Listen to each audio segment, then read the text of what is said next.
লন্ডনে জনাব তারেক রহমান এবং ডক্টর মোহাম্মদ ইউনূসের মধ্যে যে দ্বিপাক্ষিক বৈঠক হয়েছে, সেই বৈঠকের ফলে রাজনৈতিক অঙ্গনের সকল হিসাব লণ্ডভণ্ড হয়ে গিয়েছে। গত ১০ মাস ধরে সরকারের যে ধারাবাহিকতা ছিল, সরকারের যে অ্যাটেনশন ছিল, অ্যাগ্রি ছিল, ডিসঅ্যাগ্রি ছিল এবং সরকারের যে নোট অফ ডিসেন্ট ছিল, পুরো জিনিসটি এলোমেলো হয়ে গেছে। ডক্টর মোহাম্মদ ইউনূসের যারা বন্ধু, তারা দূরে চলে যাওয়ার চেষ্টা করছে, আর সেই জায়গাতে স্বভাবতই বিএনপির এগিয়ে আসার সম্ভাবনা তৈরি হয়েছে। কিন্তু এই বৈঠকের ১ সপ্তাহ পেরোয়নি এখন পর্যন্ত। আমি যে ভিডিও যে সময়টাতে করছি, তো এই ১ সপ্তাহের মধ্যে যে সম্ভাবনাগুলো অনিবার্য ছিল, অর্থাৎ বিএনপির সঙ্গে সরকারের বন্ধুত্ব, ডক্টর মোহাম্মদ ইউনূসের সঙ্গে জনাব তারেক রহমান সাহেবের লেনাদেনা এবং প্রাপ্তি, রাজনীতিতে উভয়ের জন্যই প্রাপ্তি, সেই জায়গাগুলোতে সন্দেহ সৃষ্টি হয়েছে এবং নানা রকম গল্পগুজব এবং সমীকরণে, যাকে বলা হয় পুরো বৈঠকটি উভয় পক্ষের জন্য বুমেরাং হওয়ার মতো আতঙ্ক তৈরি হয়েছে। আপনারা জানেন যে এই বৈঠকের ৩টি পার্ট ছিল। প্রথম পার্ট হলো জনাব তারেক রহমান সাহেব তার বাসা থেকে গাড়িতে করে হোটেল পর্যন্ত এলেন, এই গেল একটা পার্ট। ২ নম্বর পার্ট হলো যে গাড়ি থেকে তিনি হোটেল লবি হয়ে ডক্টর মোহাম্মদ ইউনূসের রুমে ঢুকলেন, তারপর আবার সেই বৈঠক শেষে তিনি আবার গাড়িতে উঠলেন। খুব মনোযোগ সহকারে লক্ষ্য করবেন। এবং এই পার্টের আরেকটি অংশ, সেটা হলো একটি যৌথ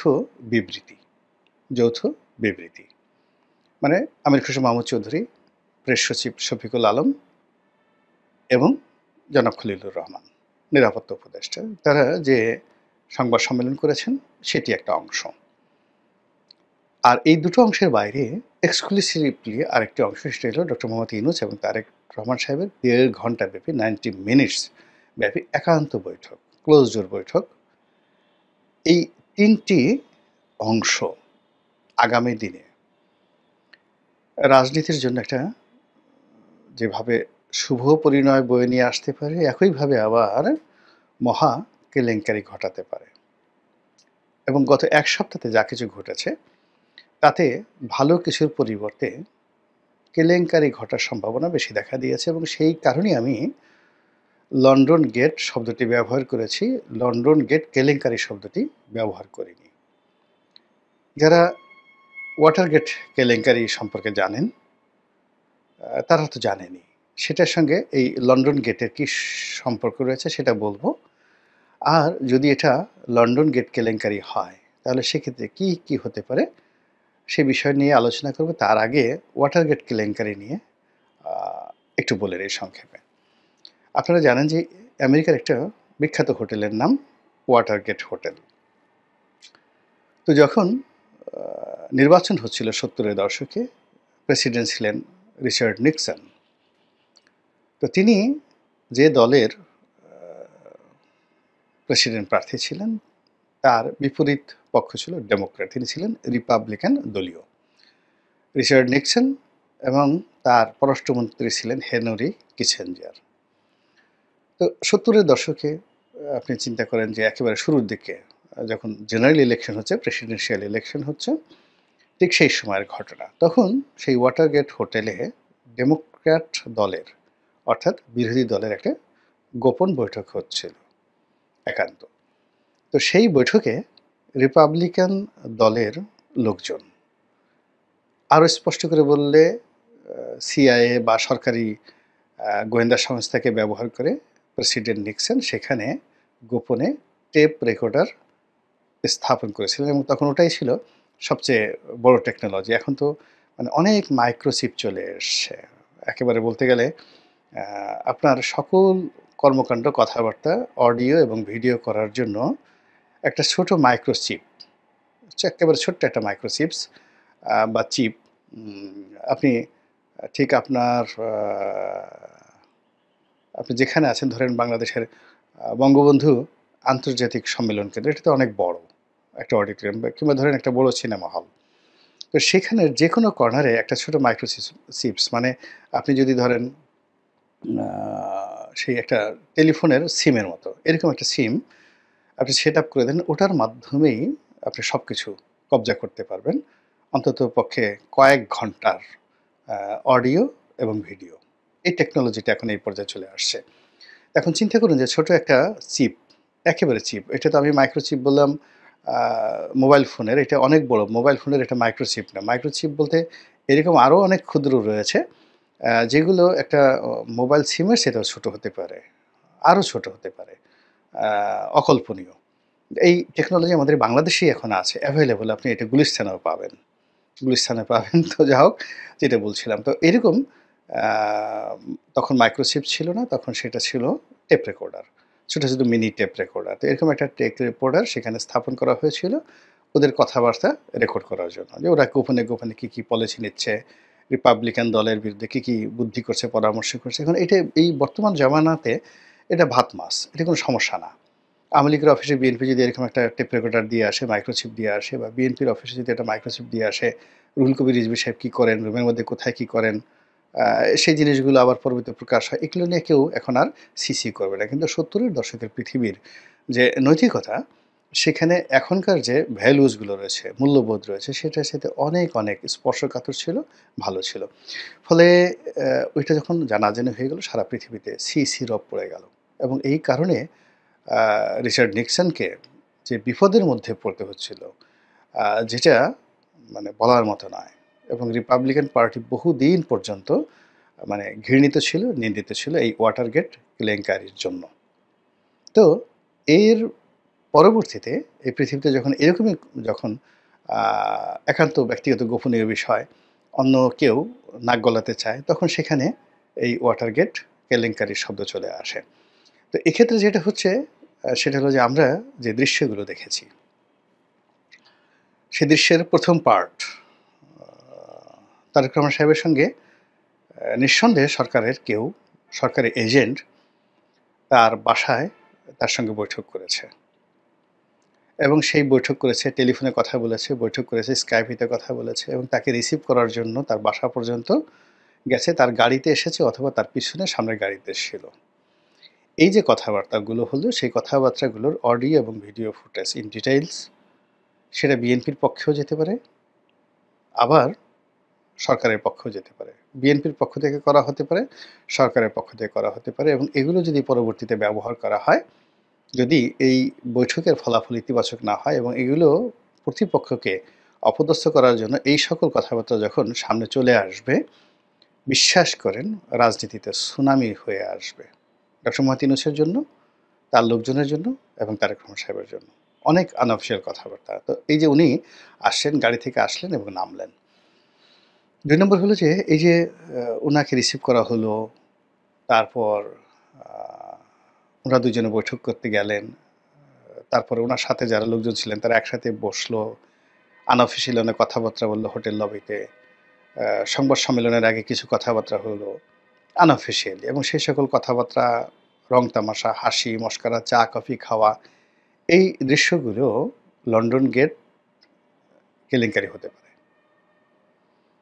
আর সবচেয়ে যেটা ভয়ংকর হবে দুজনের জন্যই, সেটা হলো যে তাদের একান্ত বৈঠকে যদি কোনো মাইক্রোচিপ থেকে থাকে এবং সেক্ষেত্রে ধরুন এখন যা কিছু হচ্ছে আ বিএনপি বলার চেষ্টা করছে যে ঠিক আছে ওখানে ওই আলোচনা হয়েছে।